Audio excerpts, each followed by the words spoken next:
Welcome to Do a Decillion, the podcast that explores the infinite possibilities of human potential. I'm Gray, joined by my insightful co-host Jane, and today we're tackling a topic that might challenge everything you think you know about entrepreneurial success. Thanks, Gray. I'm particularly excited about today's episode because we're going to dismantle one of the most pervasive myths in modern business culture: the idea that following your passion is the key to success.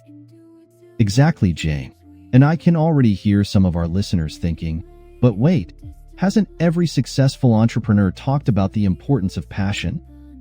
That's the fascinating paradox we're exploring today.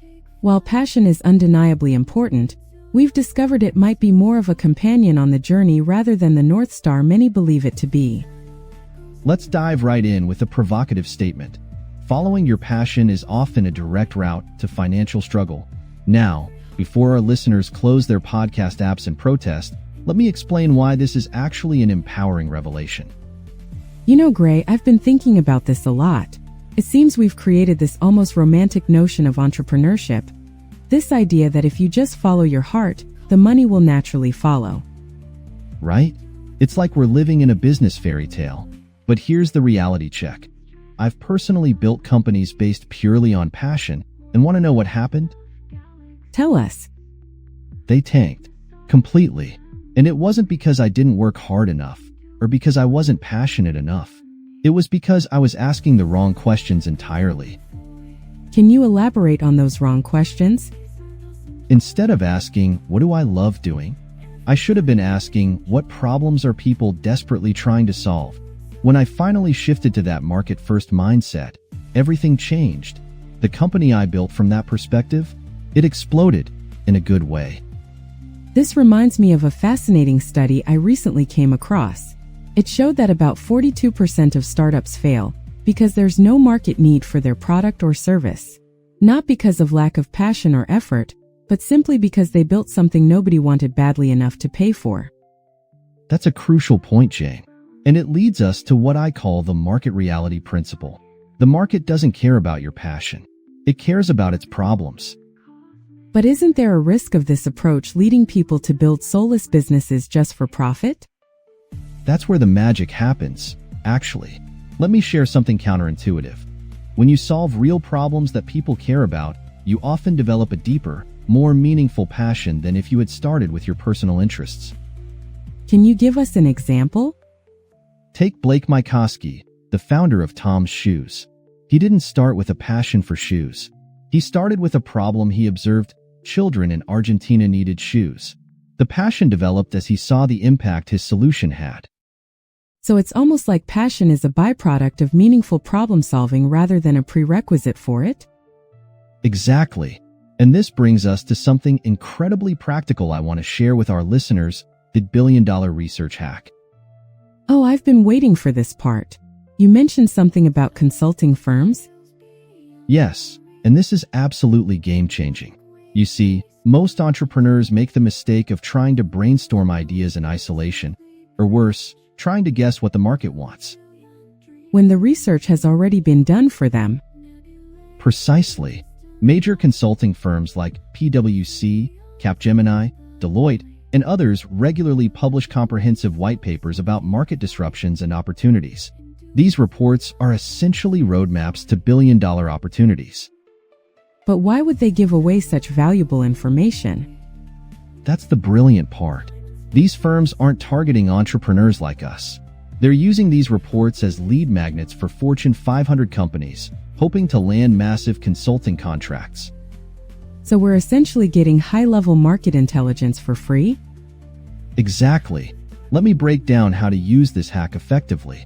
First, visit the research or insight sections of major consulting firm websites. 2. Look for reports about market disruption, emerging trends, or industry transformations. 3. Pay special attention to sections about unmet needs or market gaps. 4. Cross-reference findings across multiple reports to identify recurring themes. Could you give our listeners a concrete example of how this might work in practice? Sure. Let's say you're interested in the healthcare space.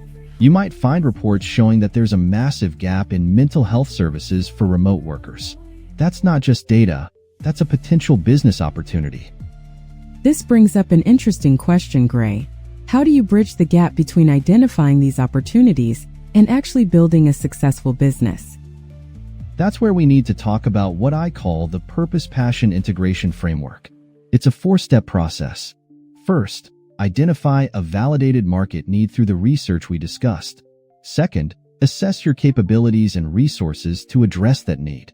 Third, find your unique angle or advantage in solving the problem. 4. Finally, inject your personal strengths and interests into the execution. It sounds like you're suggesting that passion should be more about how you solve the problem rather than what problem you choose to solve? Exactly. And this is where many entrepreneurs get it backward. They start with what they're passionate about and try to force-fit it into the market. Let's make this concrete for our listeners. Could you walk us through a case study of this approach in action? Absolutely. Let me share a story about an entrepreneur I mentored recently. Sarah was passionate about art and initially wanted to start an online gallery. Classic passion-first approach. And I'm guessing that didn't work out? Not initially, but then we applied the market-first mindset. Through consulting reports, we discovered a huge problem in the corporate wellness space: employee burnout and stress. So instead of starting an art gallery, she created a corporate art therapy program. She still got to work with art, but she was solving a real market need. The business became profitable within 6 months. That's a perfect example of redirecting passion rather than abandoning it. Now, let's talk about where this approach can take us in the future. Jane, what trends are you seeing and how successful businesses are being built? What's fascinating is that the most successful companies are increasingly those that identify emerging problems before they become obvious. They're almost predictive in their approach. And this is where our consulting firm hack becomes even more valuable.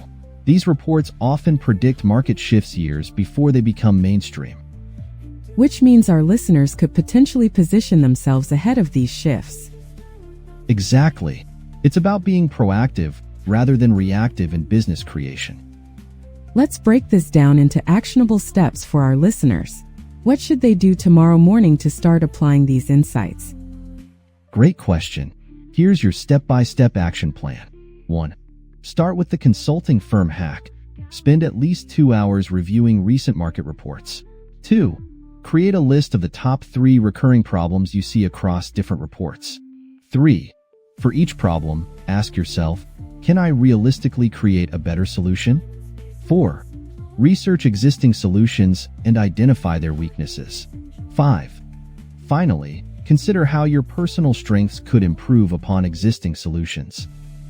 And what about the passion element? How do we ensure we're not creating something we'll hate working on? That's where the connection points come in. For each market opportunity you identify, list 3 ways you could bring your unique strengths and interests to it. The sweet spot is where market need meets your ability to deliver something exceptional. What are some common mistakes you see people make when trying to implement this approach? The biggest one is what I call surface-level market research. People read one report or see one trend and immediately jump in without proper validation. How do you avoid that? Cross-validation is key. I recommend what I call the triple verification method.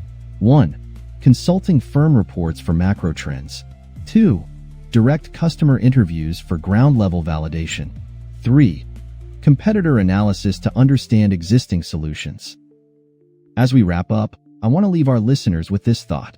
Success in business isn't about following your passion or ignoring it.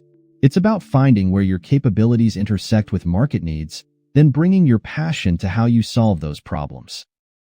And remember, those consulting firm reports are literally waiting for you to discover them. Your next big opportunity might be just a few clicks away. Absolutely. The market is speaking. Are you listening? This has been Gray And Jane, for Do It a Zillion, where we explore the infinite possibilities of human potential. Until next time, stay curious and keep pushing boundaries. If you enjoyed this episode, don't forget to subscribe and leave us a review. We've got some amazing guests coming up who will further explore these concepts of market-driven success.